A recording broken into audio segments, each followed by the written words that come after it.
Jeremy, it's good to have you in Warsaw. Welcome. Thank you. You're a designer, filmmaker, producer, but those things are labels. And what I wanted you to start with is tell, in your own words, what is it that you do actually? I guess in some ways I think of myself as an artist working in media and a creator primarily. So I love the challenges of new media. That it's far-reaching from story to commanding technology as a medium, and then of course presentation through different forms of digital media. And by new media, you obviously in today's context mean electronic communication, things that can be streamed, can be watched online, can be accessed via multiple digital platforms. And by all means, you also use things that had been with us for a long time, but photos, videos, texts, obviously, documentary work, which isn't a new medium in its own sense. So what you do in telling stories is using a collage of things, old and new.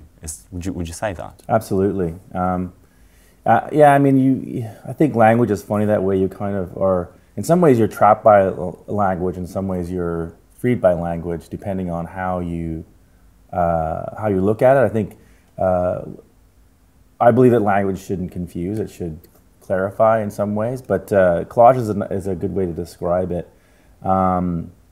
Because I come from more of a fine arts background, I see media as not necessarily well, it depends, right? It can be seen as a message, but it's something that there's a transparency that needs to happen between your story and how you present it through digital media.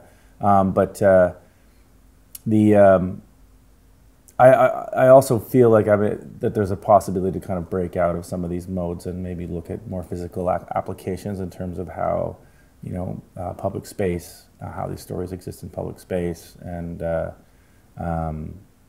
haven't gotten completely there. We did some stuff like that with Bear 71, but I think that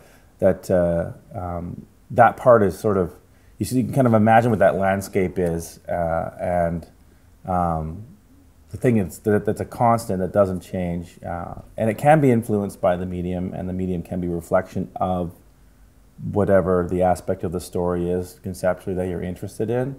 But it's still a very liberating space to be working in, because there's really no norms, there's no set delivery system. You say you tell a story, which is, I think, also a printed book does. A documentary movie does it as well. A full theatric movie with its narration also does that in the realm of fiction. So what do you mean by telling the story in the realms of technological landscape you've chosen to work with? I mean, what do you really do as in terms of presentation as well? You do put things in front of people, but you also demand them to interact with them. Isn't that correct? Yeah.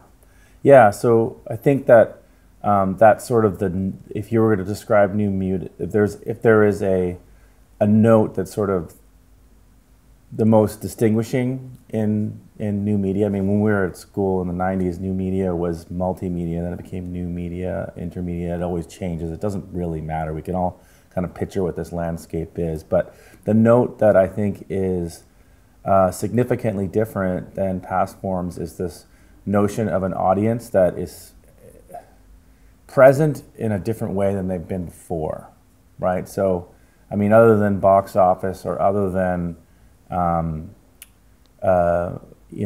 physical participation in, say, performance or something like that, there's a new way in order to, a new opportunity to engage audience. And it's something that from project to project, you can decide how much you want to engage that. Some projects have complete engagement, some have partial, but I think that's probably the most significant and interesting part of this moment.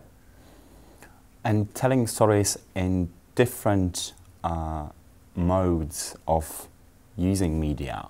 or using them intersecting each other, as you've said, was a popular notion since the 80s and the 90s, obviously, and it hasn't kicked off very well back then, at least as I see it. I don't really remember big new media or intermedia stories from the 80s and the 90s, which doesn't necessarily mean there was none, but it rather means that the public and those who engage with those stories either weren't ready or were too committed to traditional modes of telling stories, or maybe there is some completely different reason for that.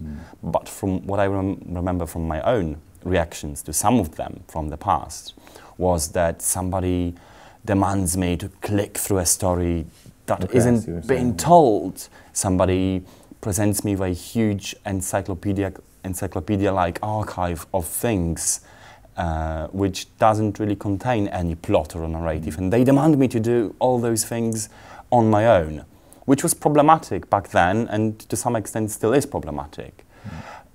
But from what I've seen, I don't know if "see" is a good word, from what I've seen of your work, it's a little bit different, because there is a storyline of some sorts, at least as I see it, and there is no compulsion of doing everything by your own, because story unfolds itself. Isn't that one of the barriers you wanted to overcome in the first place? Yeah, you can see it as a barrier, or you can see it as an opportunity. And I think that your point is a good one, in that there is a tradition in culture, and there always is. I mean, storytelling is, as old as language. So I'm not interested in abandoning a mode that works. So in my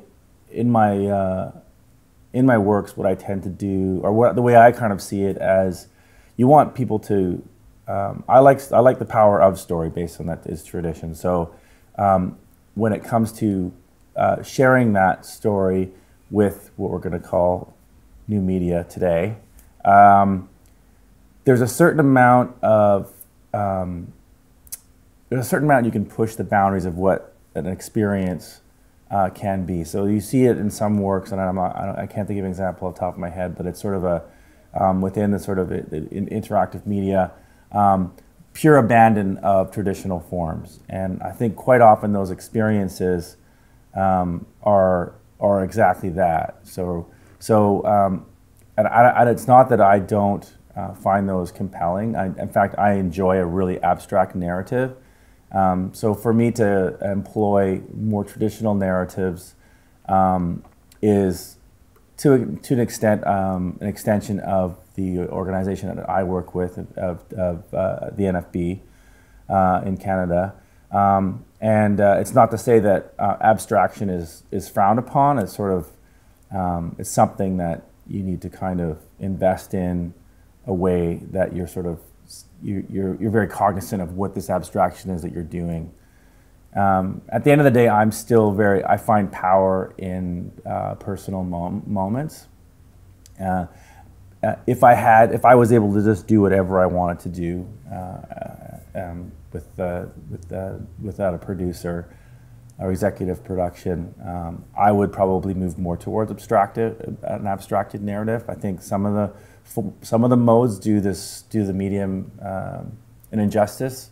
I think that, like, for example, beginning, middle, and end, kind of like traditional story structure is quite orthodox. I think audiences are becoming, especially in the last 10 years, are becoming much more complicit in those narratives, and they're also okay with veering from this sort of like things tied up in a bow, so you know what's happening. So I think this medium, because it's different, because it looks different, in some ways it is the perfect place to experiment with a non-traditional mode. So where I like that join between those two moments, right? Speaking about that relationship between the people who are going to watch it, to interact with the story and the story itself, let me use a parallel from the world of theatre. When there was a time in the world of theatre when the directors wanted the audience to engage fully, to take part in the spectacle itself, it never truly worked, because the people wanted some form of boundary, some form of this invisible wall that had been broken so many times. And I see a parallel problem in the world of new narratives, in a sense that the more people are being presented with data, with more pictures, with more media around them, without any guidance of sorts, the more they lose attention, and the attention becomes shorter, and they, to some extent, do not want to be the directors of the story. They still want the professionals. It's a bad word, I know, but there's some people who are going to guide them as well through that. Yeah.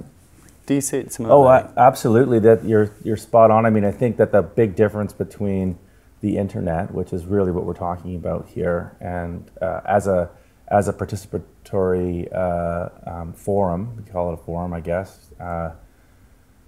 It's scary in that everyone's sort of hiding in their own place. Like even, some of the, social media experiments like Second Life, and what was the one? There's one that real significant one before that. I can't remember off the top of my head. That as a place to kind of like leave yourself and be somebody else in this imaginary space. But in a theater, you have the energy of human interaction. I think that is what's at the center of most strong storytelling, especially in documentary, with exceptions, of course. So a controlled narrative allows a creator to kind of access these human emotions. And if you throw that to the wind and let people walk into the stage that don't have the normal cues that you would in a social situation, if you were in a theater with a bunch of people, I mean, there's some people that are able to do that, they're probably actors themselves, to get up and, take it apart, right? And which is a vulnerability moment that's probably pretty exciting to have happen, but that's not the case with the internet. People will come in and they might project their persona if they worry about their reputation, but it's a much different engagement, and it's missing probably 90% of the human cues that would be involved in like a theater situation. So when I look at community engagement with story, I think that's where I enjoy being, maybe playing with more traditional modes, and then finding subtle ways to kind of peel that back in terms of how the outcome can change based on who you are. There are some very successful works that I think they lose the central narrative in favor of sort of more of a community approach to storytelling. And those pieces are great, and it's a different kind of, it's almost like just another way of doing it, And also coming back to the attention span problem, there is a tendency now to say that people want things to be tweeted, to be extremely short, to be the instant sound bites instead of news and long form reporting. But your work contradicts that to some extent, and there had been a lot of successful examples of work that really demands attention, and the people are actually enjoying that work. Either it be long-form journalism, which is coming to its renaissance, or demanding multimedia presentations done by, in the past, for example, The Guardian, that really had people engage, obviously, but also pay some of their time into researching things on their own. Do you see it as a counter tendency? I don't know. I mean, this came. I was telling you earlier about the Allied Media Festival, and I actually asked the audience in the Q&A what they thought about that, and the answer was, I was really surprised by it. If you look at the history of traditional cinema, for example, I mean, if you try watching, with the odd exception, when you see an exceptional film from the 40s that like is paced and edited quickly, like The Thin Man, the Hammett play turned into a film. That one, I remember when I saw that in art school, it blew my mind, because there was this pacing that was in this film narrative that was probably difficult to watch at the time for of its moment's audience.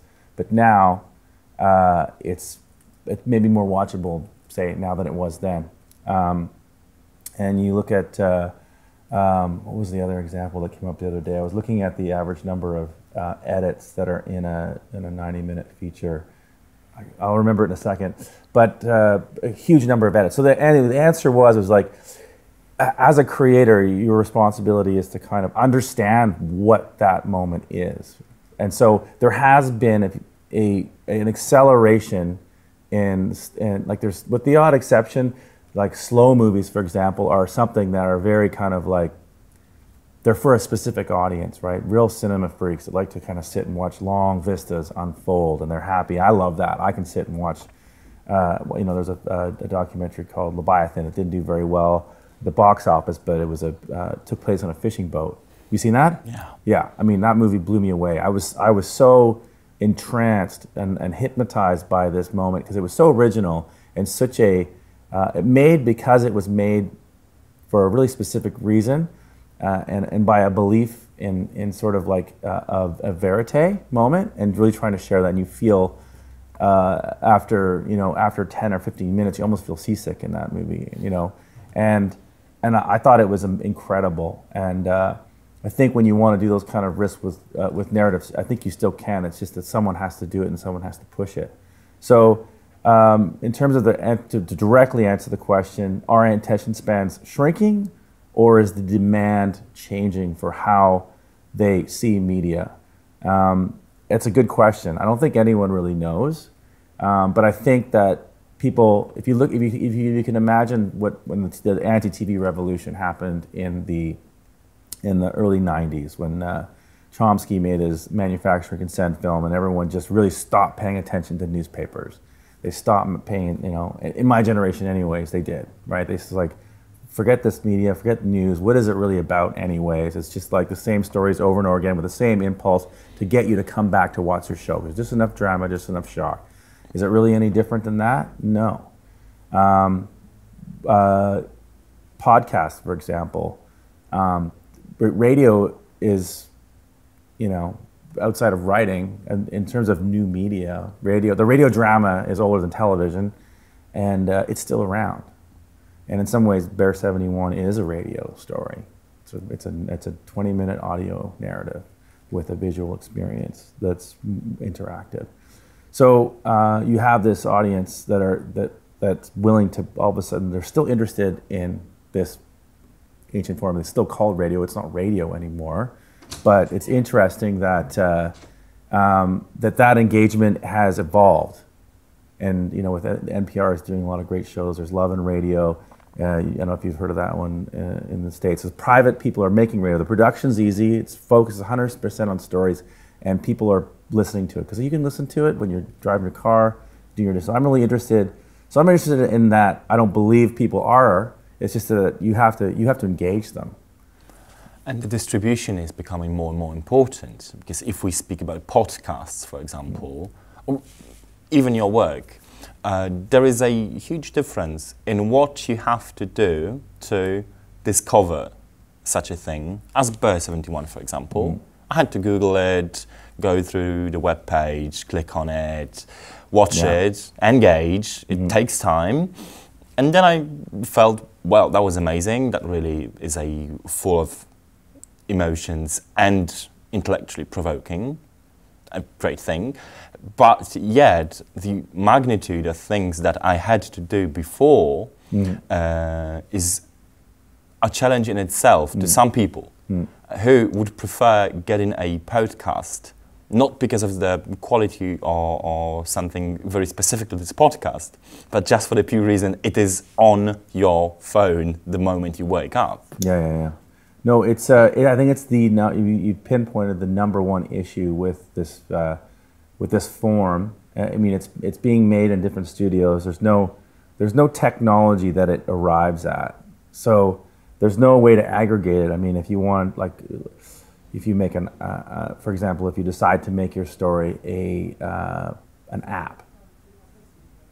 Okay, well, right off the bat, if you make it an app, you go into that world of the app world, and there's no language within the App Store to describe this sort of narrative. There's books, there's like weather, there's tools, games. Right? And games, tools, books, but nothing for this middle zone.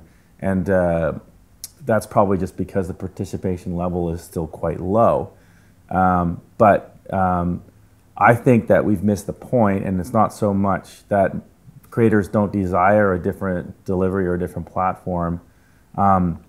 There is, the production and working with production companies or working with someone who has a mandate for programming, they are interested in the wheels of marketing and the wheels of distribution are traditional still.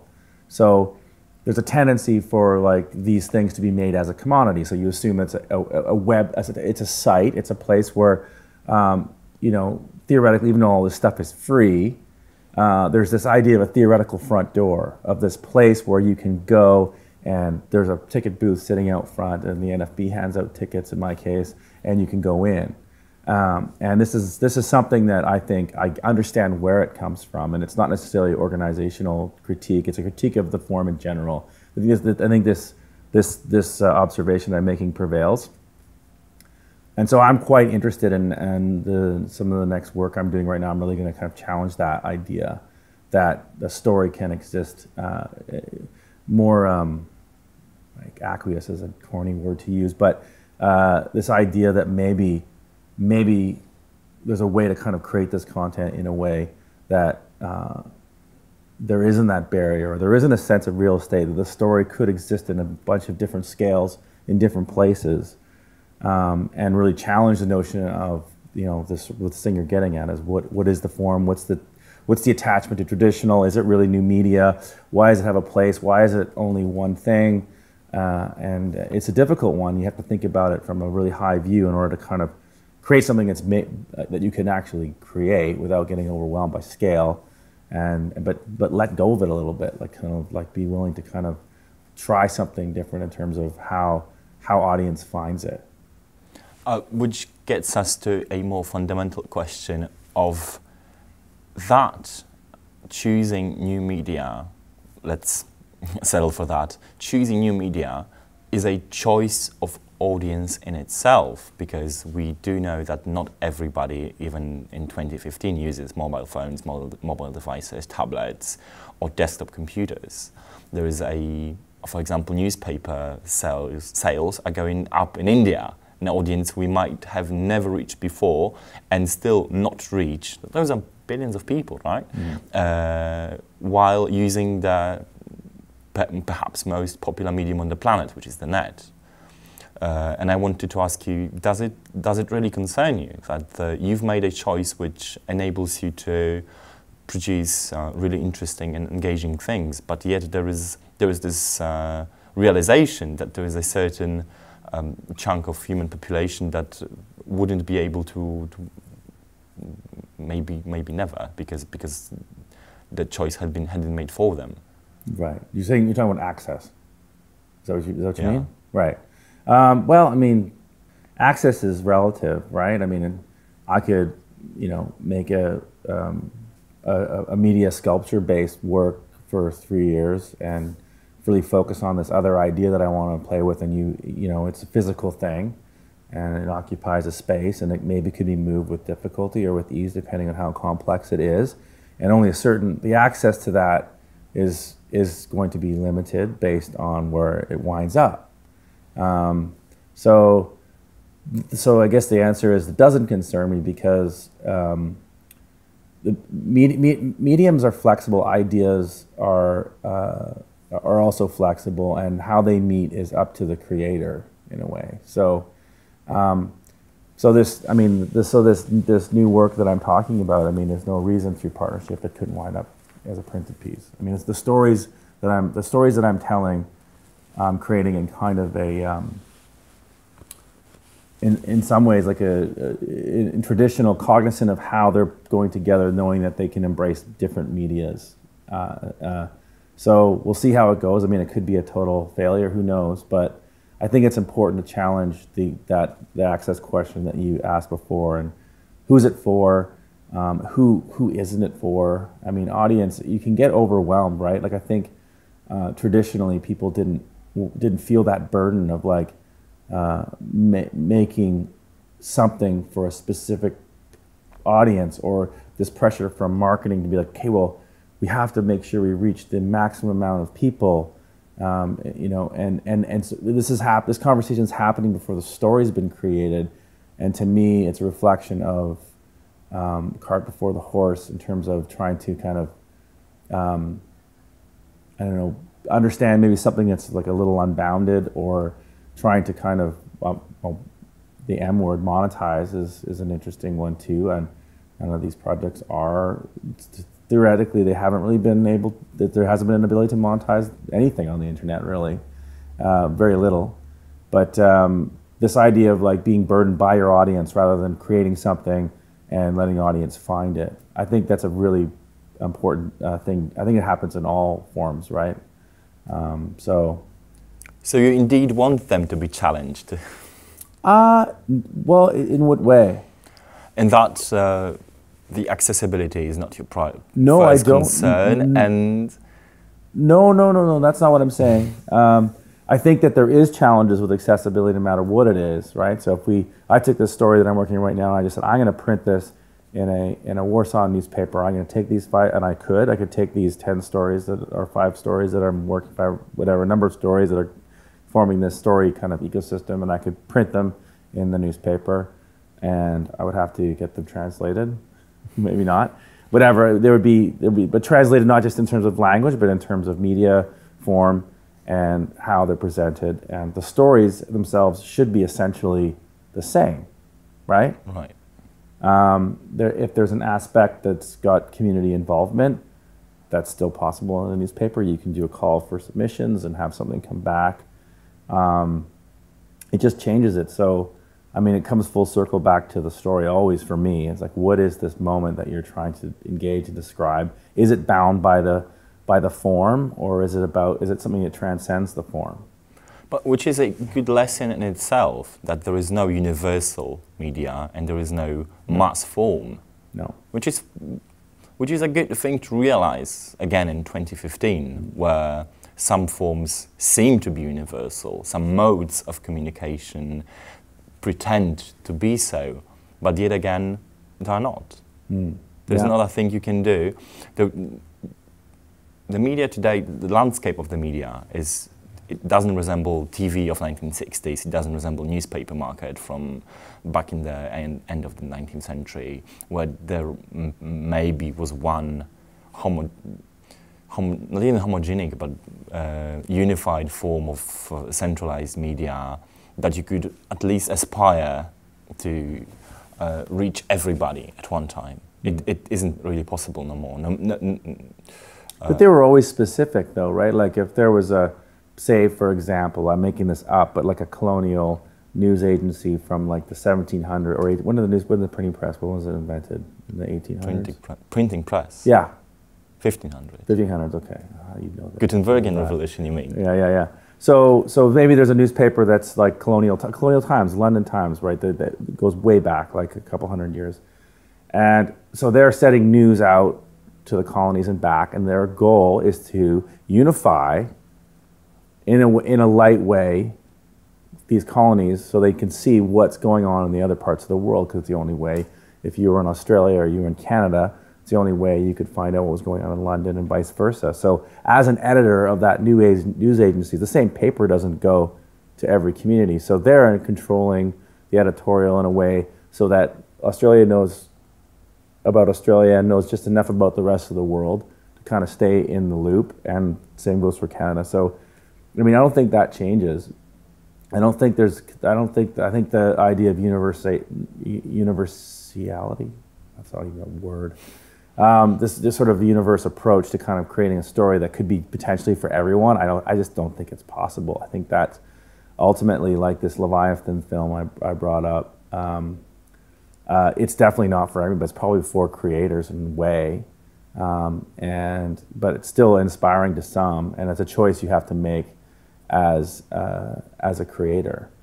So, I mean, part of me would love to just go wild with something, you know. But at the end of the day, do you want it to be interesting to 10 people, or do you want it to be interesting to 200 people? And not that it's like about being popular, but it's about, if you have a message, and I think in this story that I have is a really important message for for this contemporary moment that we're living in on the earth, that you do yourself a disservice if you think it's an important message to just tell it to a limited audience, right? If the power is in kind of helping a larger amount of people realize something about themselves and how their relationship is to the world, then you're best try to find a mode that can really be widely received. Right. Okay, coming up to our close, I wanted to ask you one extra question. What is the sort of a story you wanted to read personally? I mean, what is the ideal type of thing you would really go deep into? Well, it depends what time of day it is. I guess I'm definitely a fan of nonfiction. I like creative nonfiction, I think, because creative nonfiction has a liberty to kind of tell you a story in a different way, yet it's grounded in something that's real, so you kind of feel that you're learning something, but you're not being hindered by that process of fact, or the process of fact, but the matter of fact, you could say, right? So, and I think those kind of stories help you kind of, you walk away learning something about the world that you live in, and the changes that are happening to people, and the changes that are happening to the world around us, and what, so it's more of a factual kind of story, I guess, but like somehow embodied in a narrative that helps you kind of like relate to it in a human way. I think that's what fiction allows you to do, is kind of create a line through something with your imagination that can kind of be compelling for someone else to kind of consume. So I probably just said I like everything, but I haven't seen the new Jurassic Park yet. I haven't seen the first one either, but I mean, I'd watch it. I think I'm pretty open to most medias really, I think, but I don't pay a lot of attention to sports. Right. Thanks for the conversation. It's good to have you here. Thank you. Thank you. Yeah. Enjoy the festival. Thank you. Thanks.